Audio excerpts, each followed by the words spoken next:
dikasih Tuhan, saya persilakan dulu sebentar. Saudara-saudara yang dikasih Tuhan, hari ini adalah kita berbicara tentang kekhawatiran di dalam hidup kita. Dan kita semuanya pasti pernah merasakan kekhawatiran di dalam hidup ini. Tetapi Tuhan mengingatkan kita dalam bacaan kita kali ini. Beliau mengatakan bahwa mata adalah pelita tubuh. Jika matamu baik, teranglah seluruh tubuh ini. Jadi saudara, dengan mata ini kita akan bisa melihat sesuatu perbuatan, entah itu perbuatan yang baik, entah itu perbuatan yang tidak baik, entah itu apapun, kita akan mampu melihat dengan mata ini. Kemudian di dalam mata ini kita akan mencerna tentang suatu perbuatan yang kita lihat. Apakah yang kita lihat itu merupakan sesuatu yang baik ataupun merupakan sesuatu yang tidak baik? Di dalam mata ketika melihat, di dalam pikiran kita akan mencerna itu semuanya tentang apa yang kita lihat itu. Ketika kita sudah melihat semuanya itu, kita akan bisa memilih kira-kira itu baik atau tidak. Di situ kita akan mempunyai suatu pertarungan di dalam hati kita, di dalam pikiran kita. Apakah yang harus kita lakukan dengan sesuatu yang kita lihat itu? Seperti halnya contohnya, mungkin di tengah perjalanan atau di suatu tempat kita melihat sebuah dompet. Dompet ini ketika kita melihat, kita bisa mencerna di dalam pikiran kita. Ini kita ambil untuk kita atau kita kembalikan.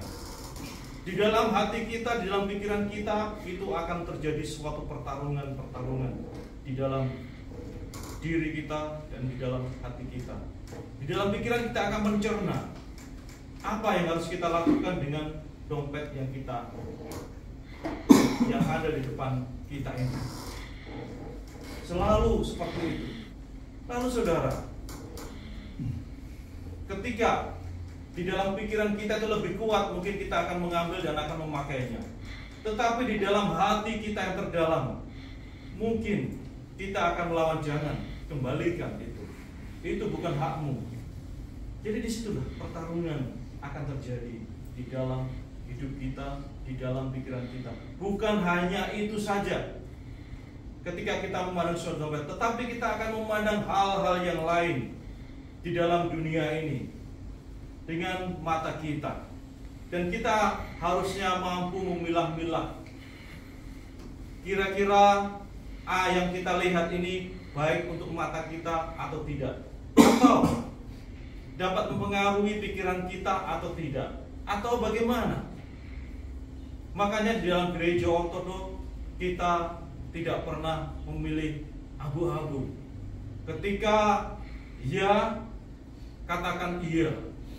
Ketika tidak, ya, katakan tidak. Karena di sini dijelaskan bahwa tidak seorang pun dapat mengabdi kepada dua tuhan. Karena jika demikian, ia akan membenci seseorang dan mengasihi yang lainnya, dan ia akan setia kepada yang seseorang dan mengindahkan yang lain.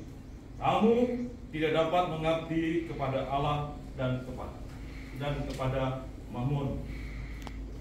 Jadi ketika kita melihat sesuatu dan terjadi pergumulan-pergumulan di dalam hati kita, kita harus berani untuk memilih. Kita mau memilih kepada Allah atau kita memilih kepada Mammon. Kita nggak boleh tengah-tengah. Kita harus berani untuk memilih. Karena di sini jelas disebutkan kita tidak bisa mengabdi kepada dua tuhan.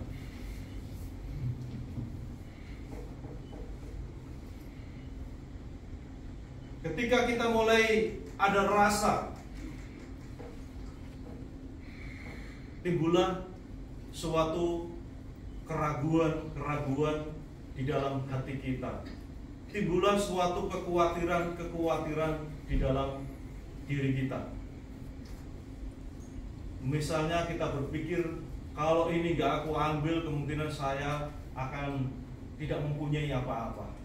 Kalau ini tidak aku lakukan, maka pekerjaanku mungkin aku akan kehilangan suatu pekerjaan.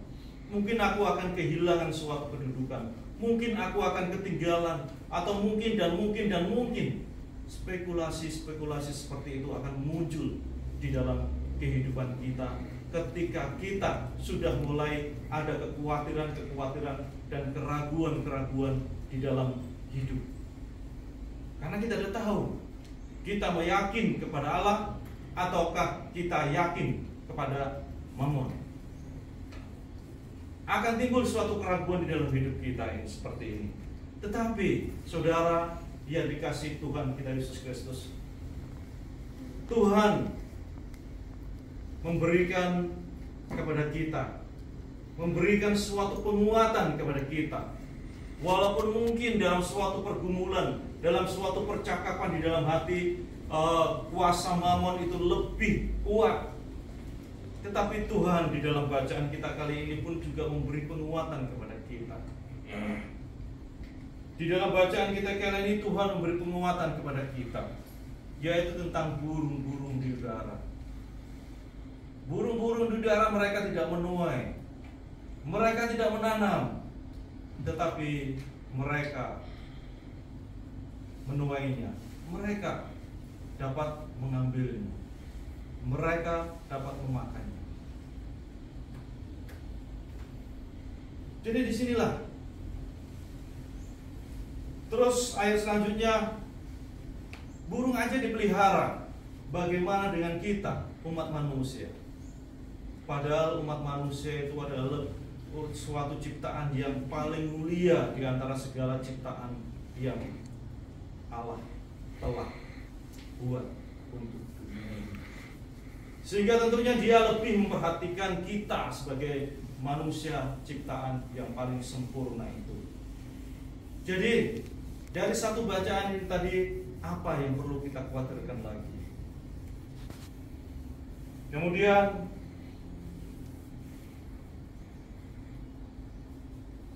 kita diberi penguatan lagi, yaitu mengapa kamu khawatir dengan akan pakaian? Perhatikanlah bunga bakung di ladang yang tumbuh tanpa bekerja, tanpa menanam. Aku berkata kepadamu, Salomo dalam segala kemegahan pun tidak berpakaian seindah salah satu dari bunga yang lain. Jadi demikianlah Allah mendandani rumput dan ladang yang hari ini dan hari esok akan dibuang dalam api. Tidakkah Ia akan terlebih lagi mendandani kamu? Jadi alam saja didandani oleh Allah, walaupun cuman sementara. Keindahan-keindahan itu akan nampak hanya sementara.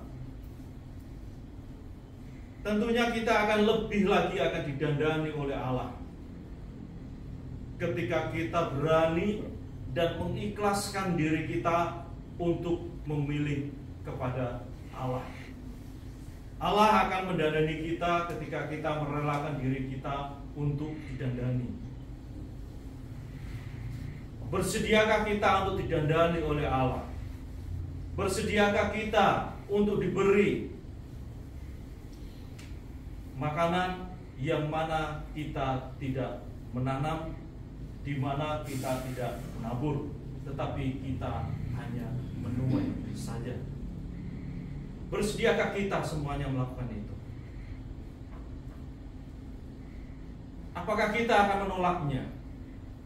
Lebih memilih kepada Mamon karena kita khawatir dengan kehidupan dunia yang nyata ini. Di sini saudara yang dikasihi Tuhan kita Yesus Kristus, kadang-kadang dalam pikiran kita itu lebih memikirkan hal-hal yang nampak di depan mata kita. Kita tidak pernah memikirkan hal-hal yang sesuatu yang tidak nampak di belakang kita, akan janji-janji Allah seperti yang ada di dalam bacaan kita kali ini. Dan kan kita pun tidak dilarang oleh Allah untuk khawatir dengan apa yang harus kita makan, apa yang harus kita minum, dan apa yang harus kita lakukan di dunia ini. Cukup semua serahkan kepada Allah. Karena yakin Allah akan mendadani kita dan Allah akan memberi apa yang kita butuhkan sesuai dengan apa yang menjadi kebutuhan kita. Dan Allah akan memberi semuanya apa yang kita butuhkan, bukan apa yang kita inginkan. Karena keinginan manusia itu banyak sekali. Keinginan manusia itu banyak sekali. Dan Tuhan akan memberi sesuai dengan apa yang kita butuhkan. Tetapi Tuhan menginginkan kita ketika kita ingin mendapatkan semuanya itu. Beliau dalam bacaan kita kali ini menyatakan, tetapi semua itu dicari bangsa-bangsa yang tidak mengenal Allah. Tetapi Bapamu di surga tahu bahwa kamu memerlukan semuanya itu. Bapa di surga pun tahu bahwa kita semuanya ini memerlukan semuanya itu. Kita memerlukan harta, kita memerlukan kedudukan, kita memerlukan pangkat, kita memerlukan semua dan semuanya itu untuk hidup di dunia ini. Tuhan tahu di sini disebutkan di sini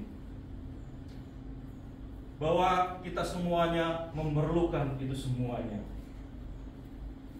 Tetapi carilah kerajaan Allah dan kebenarannya, maka semuanya itu akan ditambahkan kepadamu.